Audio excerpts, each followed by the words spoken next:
Welcome, ladies and gentlemen, to my comedy of horrors. I'm Raul, the goose laying the golden words, trapped in an old cabin in the woods by my very own parents. Sounds like the plot of a B-grade horror movie, right? But I assure you, dear listener, this horror show is very much my reality. My folks monetize their own son, finding out that I've got a knack for writing and using it to fuel their rich lifestyle. Raul, my mother's voice crackles over the phone, a snake hissing orders. The Hendersons need another essay. The impact of quantum physics on baking. And snap to it. We've got a spa appointment to keep. Oh, sure, Mom, I reply, gritting my teeth. Should I casually toss in the theory of relativity too? So here I am, stuck in my proverbial hamster wheel, crafting advertising copy, ghostwriting bestsellers, and whipping up dissertations, while my parents swindle the world. And here's the kicker. They've convinced the whole world that I've gone missing. Sob stories and tears on cue. Stellar performances that would win Oscars, really. I began publishing an online journal under the cleverly uncreative pseudonym Joe Nobody, spilling my feelings, fears, frustrations, and my secret dreams. It's not a cry for help, just a way to keep the insanity at bay. If you don't stop hammering those keys, I swear I'm gonna break your fingers, golden boy. A nasty threat from Brutus, my ever-loving, ever-loathsome bodyguard, with a temperament to match his name. Oh, don't mind him, Raul, soothed Claudia, the other bodyguard, the good cop to Brutus's bad.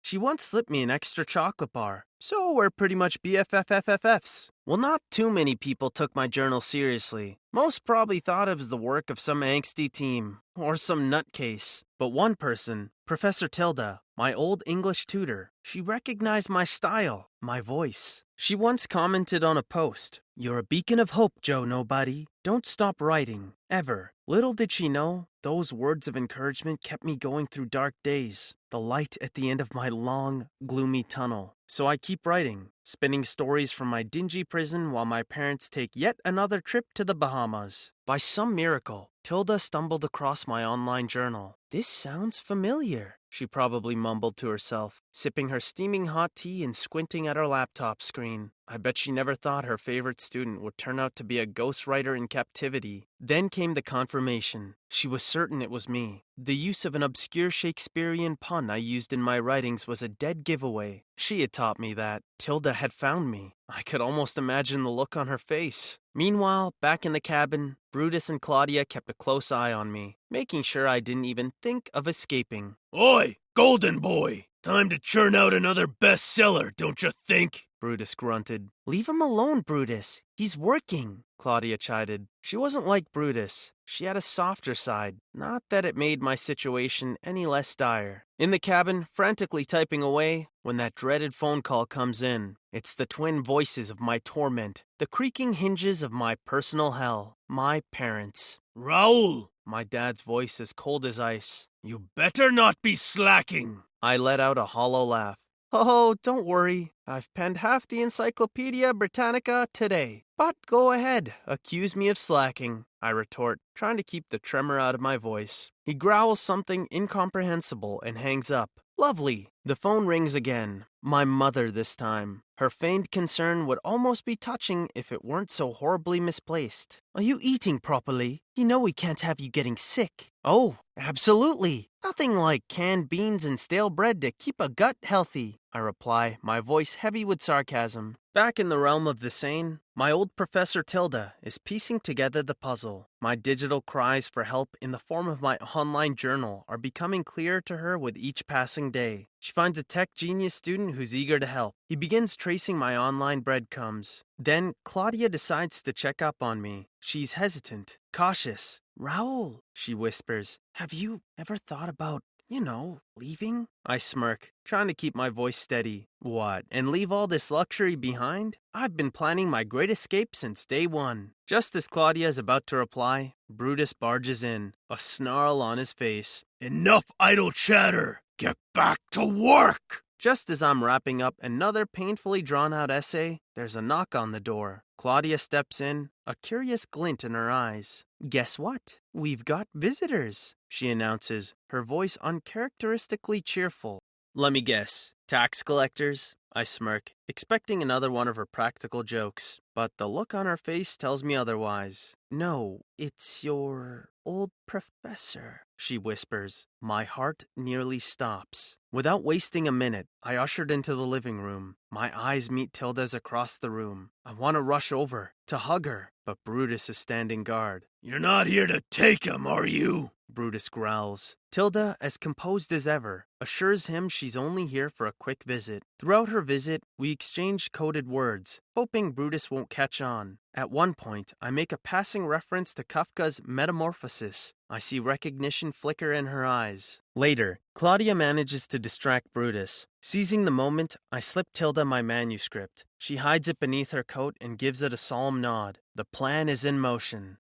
I have to say, Raoul, Tilda announces as she stands to leave, you've always had a knack for spinning stories. I hope you write that book you always talked about in class. I gave her a tight smile. Don't worry, Professor. I've got a real thriller in the works. After Tilda leaves, Claudia whispers, She's going to help you, isn't she? I nod, relieved that Claudia is on my side. Yeah, she's my ticket out of here. Brutus muscles his way into my cell. Sorry, my room. With the tact of a bulldozer. Parents are coming over, he grunts, his tone grating as sandpaper. I fake a gasp, clutching my chest in exaggerated surprise. Really? How delightful! They must have missed their hard-working cash cow. I try to infuse as much sarcasm as humanly possible into each syllable, but Brutus is immune. He scowls and disappears. Claudia catches my eye, her expression grave. They're coming to move you, she says. I can see the anxiety etched into the furrows of her brow. Fast forward to dinner.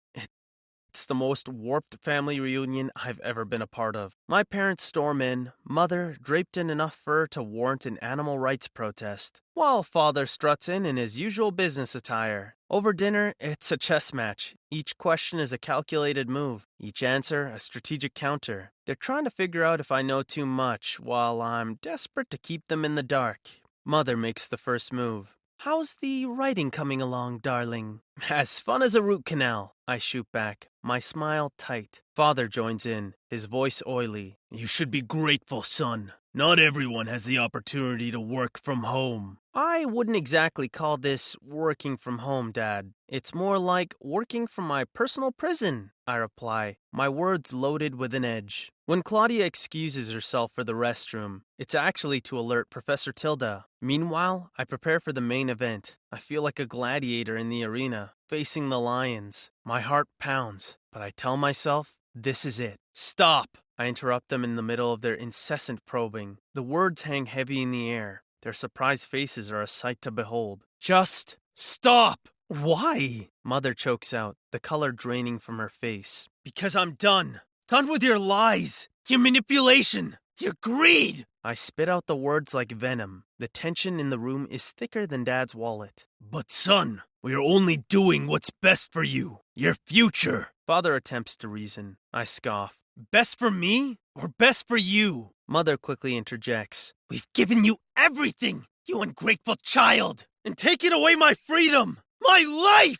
I thunder, my anger boiling over. Father, ever the businessman, tries to negotiate. Listen, we can work this out. You continue your work, we'll ease the conditions. More freedom, a bigger room, perhaps.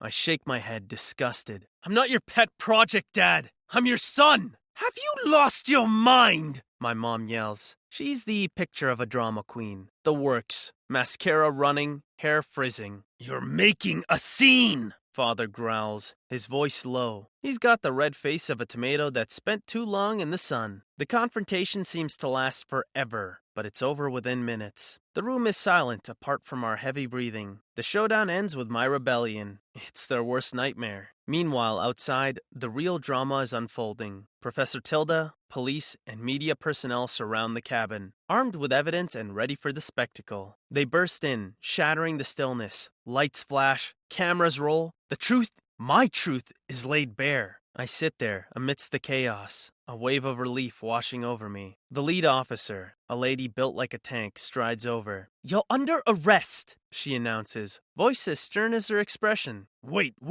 This is preposterous! Father stammers. His poker face, so good at client meetings, is failing him now. Mother has gone deathly pale. I can't help but feel a pang of satisfaction. Mom, Dad, I say, turning towards them. Meet Professor Tilda. As my parents are led away, my heart lightens. It's over. It's finally over. The last image that stays with me, my parents' horrified faces and a cabin that was once a prison, now a symbol of liberation. Then my story is on the national news. My parents' arrest creating shockwaves. This is unbelievable! I laugh, flipping through the TV channels. I was paid to stay anonymous. Now I'm at the center of a media frenzy. My phone buzzes, breaking my thoughts. An email notification. An inquiry for a book deal about my life? The subject line reads, "The boy who turned the tables." I let out a chuckle. Later, I receive a call from Claudia.